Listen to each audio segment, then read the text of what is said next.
تردن الله ورسوله والدار الآخرة فإن الله أعد للمحسنات منكن أجرا عظيما. او که تاسې الله او د هغه پیغمبر او د آخرت کور غواړئ نو وپوهیږئ چې له تاسې نه چې څوک نیکوکاري دي الله د هغو لپاره لوی اجر تهیه کړی دی. يا نساء النبي من يأت منكن بفاحشة مبينة يضاعف لها العذاب ضعفين وكان ذلك على الله يسيرا. ای د پیغمبر میرمنو له تاسې نه چې څوک د څرګندې فحشا د حرکت مرتکب شي هغې ته به 2 چنده سزا ورکړی شي. د الله لپاره دا ډیر آسانه کار دی. ومن يقنت منكن لله ورسوله وتعمل صالحا نؤتها أجرها مرتين وأعتدنا لها رزقا كريما. او له تاسې نه چې څوک د الله او د هغه د پیغمبر امر ته غاړه کیږدي او نیک عمل وکړي هغې ته به موږ 2 چنده اجر ورکړو او موږ د هغې لپاره غوره روزي تهیه کړې ده. يا نساء النبي لستن كأحد من النساء إن اتقيتن فلا تخضعن بالقول فيطمع الذي في قلبه مرض وقلن قولا معروفا. ای د پیغمبر میرمنو تاسې د عامو میرمنو غوندې نه یئ. که تاسې له الله نه ویریدونکي یئ نو په داسې لهجه خبرې مه کوئ چې د زړه په خرابوالي اخته کوم سړی نامشروع تمه پیدا کړي بلکې سمې غوره خبرې کوئ. وقرن في بيوتكن ولا تبرجن تبرج الجاهلية الأولى وأقمنا الصلاة وآتينا الزكاة وأطعنا الله ورسوله إنما يريد الله ليذهب عنكم الرجس أهل البيت ويطهركم تطهيرا. په خپلو کورونو کې میشتي اوسئ او د تیر جاهلي دور غوندې سینګار کړي بې ستره مه ګرځئ، لمونځ قایم کړئ، زکات ورکړئ او د الله او د هغه د پیغمبر اطاعت وکړئ. الله خو دا غواړي چې له تاسې نبوي کورنۍ څخه ناپاکي ایسته کړي او تاسې په پوره ډول سره سوتره کړي.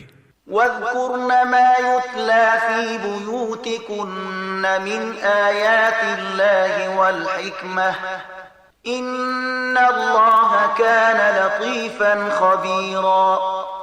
په یاد لرئ د الله آیتونه او د حکمت هغه خبرې چې ستاسې په کورونو کې اورول کیږي.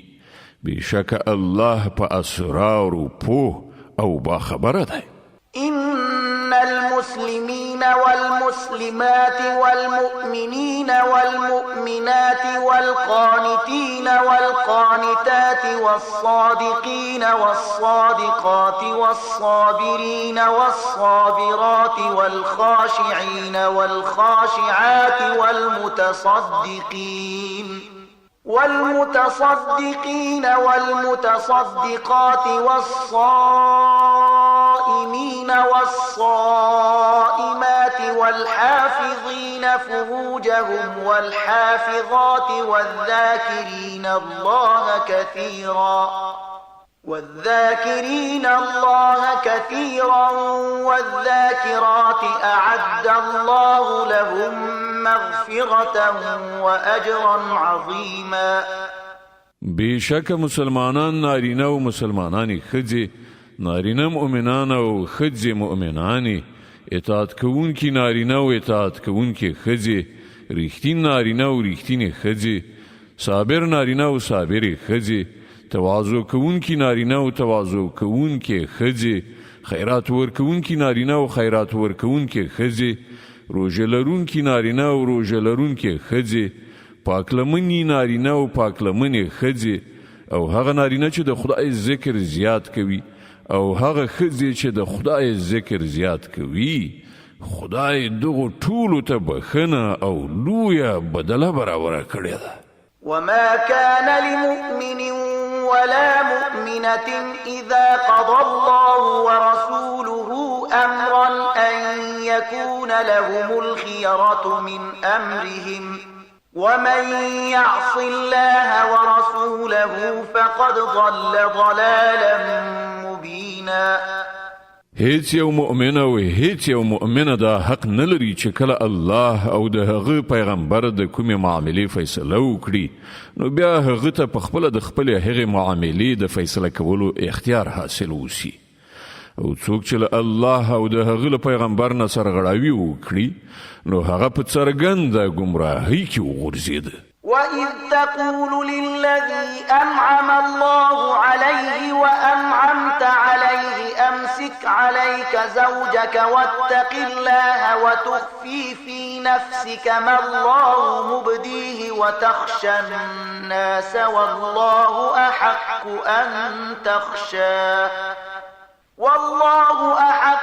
أن تخشاه فلما قضى زيد منها وطرا زوجناكها لكي لا يكون على المؤمنين حرج في أزواج أدعيائهم إذا قضوا منهن وطرا وكان أمر الله مفعولا. ای پیغمبره هغه وخت در یاد کړه چې تا هغه چاته چې پر هغه باندې الله او تعالی ورینه کړي وویل چې خپل میرمن مه پرېږده او له الله نه وویریږه. په هغه وخت کې تا په خپل زړه کې هغه خبره پټه کړې وه چې الله د هغې ښکاره کول غوښتل. ته له خلکو نه ویریدلې په داسې حال کې چې الله د دې زیات حقدار دی چې ته ورڅخه وویریږي. بیا کله چې زید له هغې نه خپل حاجت پوره کړ نو موږ هغه طلاق شوې میرمن تا ته په نکاح کړه تر څو چې پر مؤمنانو د خپلو په خوله بللیو زامنو د میرمنو په باب څه ستونزه پاتې نشي کله چې هغوی ترې خپل حاجت پوره کړی وي او د الله حکم خو باید عملي شوی وای. ما كان على النبي من حرج فيما فرض الله له سنة الله في الذين خلوا من قبل وكان أمر الله قدرا مقدورا.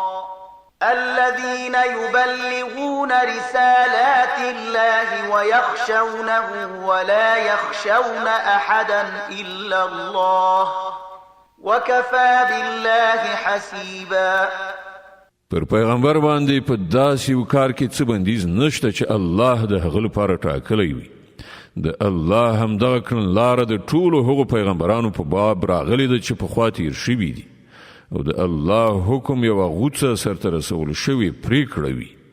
دا د الله کړنلاره ده د هغو خلکو لپاره چې د الله پیغامونه رسوي او له همغه څخه ویریږي او له یو خدای پرته له بل هیچا نه نه ویریږي او د محاسبې لپاره همدا الله کافي دی.